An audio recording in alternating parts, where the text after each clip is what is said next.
హిందూ సంస్కృతి సంప్రదాయాలు విశ్వాసాలకు పుట్టినిల్లు పవిత్ర హిమాలయాలు.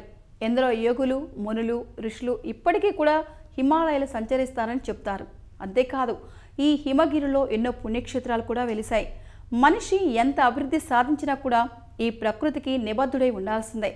ఈ పరమ సత్యాన్ని ప్రాచీన భారతీయ ఋషులు ఎప్పుడో గ్రహించారు. అందుకే ప్రకృతికి మనిషికి మధ్య బంధాన్ని విడతీయలేనంతగా పెనవేశారు. హిమవన్నగాల చెంత ఉన్న రాష్ట్రం ఉత్తరాఖండ్. ఈ రాష్ట్రంలోని 4 దివ్యస్థలాన్ని చార్ధాముగా వ్యవహరిస్తారు. యమునోత్రి, గంగోత్రి, కేదార్నాథ్, బదరీనాథ్ క్షేత్రాల దర్శన సమాహారాన్ని చార్ధామ్ యాత్రగా పరిగణిస్తారు. ఇవి పూర్తిగా హిమాలయాలోనే వెలిసిన పుణ్యధామాలు. చార్ధామ్ క్షేత్రాల యాత్రకు హరిద్వార్ను ముఖద్వారంగా భావిస్తారు.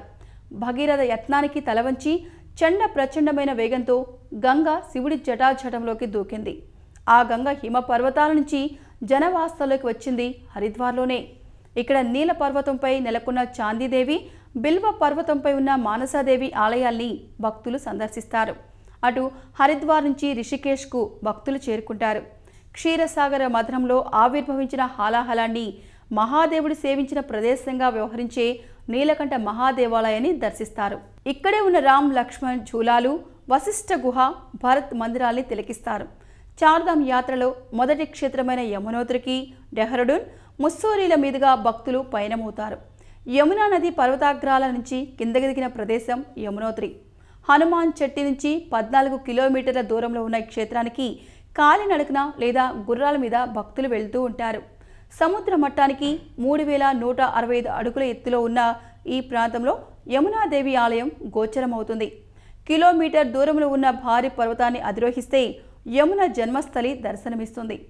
దేవతల్లో విష్ణువు, సరోవరాల్లో సాగరం, నదుల్లో గంగా, పర్వతాల్లో హిమాలయం, భక్తుల్లో నారదుడు, గోవుల్లో కామధేనువు, పురాల్లో కైలాసం, క్షేత్రాల్లో కేదారం నాకు పరమ ప్రియమైనవి అని స్వయంగా పరమశివుడే పేర్కొన్నాడని మన పురాణాలు చెబుతున్నాయి. వీటిలో విష్ణుధామమైన బదరీనాథ్తో పాటు గంగా, కైలాస పర్వతం, కేదార క్షేత్రం అన్నీ కూడా హిమాలయాల్లోనే ఉన్నాయి. సృష్టి ప్రారంభం నుంచే పరమశివుడు హిమాలయాల్లోని క్షేత్రాల్లో నివసిస్తున్నాడని పురాణాలు చెబుతున్నాయి. అలాగే పాండవులు స్వర్గారోహణం చేసింది కూడా పవిత్ర హిమగిరిలోనే. ఇంకా జగద్గురువు ఆది శంకరాచార్యులు కైవల్యం పొందింది కూడా ఈ గిరులేనని చెప్తారు. చార్ధామ్ యాత్రలో భాగంగా యమునోత్రిని దర్శించిన భక్తులు ఇక్కడి నుంచి ఉత్తర కాశీ మీదుగా గంగనాని, ధూళి ప్రాంతాల్ని సందర్శించి ఆ తర్వాతే గంగోత్రికి చేరుకుంటారు. సముద్ర మట్టానికి 3000 అడుగుల ఎత్తులో ఈ ప్రదేశం ఉంటుంది. భగీరథుడి తపో ఫలితంగా గంగాదేవి నదీ రూపంలో భూమిపై అడుగిడిగిన చోటుగా భావించే స్థలంలో పవిత్రమైన శిల ఉంటుంది. సహజ సిద్ధంగా ఏర్పడిన ఈ శిలాకృతిని శివలింగంగా భక్తులు పూజిస్తారు. గంగమ్మ దూకుడిని తట్టుకుని తన జటాజాటంలో బంధించేందుకు శివుడే ఇక్కడ కూర్చున్నాడని స్థల పురాణం.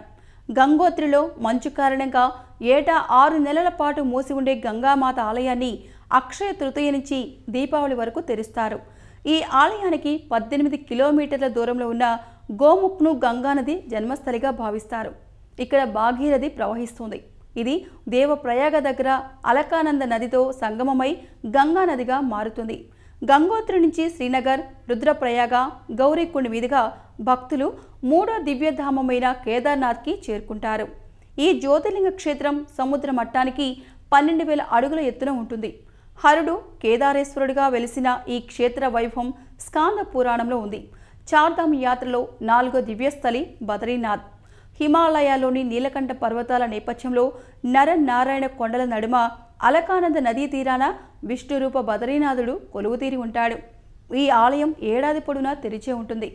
గర్భాలయంలో ధ్యాన ముద్రాంకితుడైన శ్రీహరి విగ్రహం గోచరమవుతుంది. ప్రధాన ఆలయంతో పాటు ఆదిబద్రి, యోగధ్యాన్ బద్రి, బృదాబద్రి, భవిష్యబద్రి పేరిట మరో 4 ఆలయాలు కూడా ఉంటాయి. ఇక్కడ పంచ ప్రయాగాలుగా పేర్కొనే దేవ, రుద్ర, నంద, కర్ణ, విష్ణు ప్రయాగలు దర్శనీయ ప్రదేశాలు. మన భారతదేశం నమో నమామి అంటూ ఆరాధించదగిన కర్మభూమి, పుణ్యభూమి. ఆసేతు హిమాచలం వరకు ఎన్నో దివ్య సన్నిధులు, ధామాలు, క్షేత్రాలు ఇక్కడ నెలకొన్నాయి. హిమాలయాల్లోని ఈ మహనీయ స్థలాన్ని శ్రద్ధతో, భక్తితో, విశ్వాసాలతో దివ్య, భవ్య, ఆధ్యాత్మిక పెన్నిధులుగా సేవించాలి. అప్పుడే యాత్ర సిద్ధి, చిత్తశుద్ధి, అలౌకికమైన ఆత్మానంద లబ్ధి చేకూరుతాయి. సో ఈ వీడియో మీకు నచ్చినట్లయితే కనుక లైక్ చేయండి, షేర్ చేయండి, కామెంట్ చేయండి అండ్ సబ్స్క్రైబ్ చేయండి. Thank you for watching MSR TV. Please like and subscribe Eagle Andhra.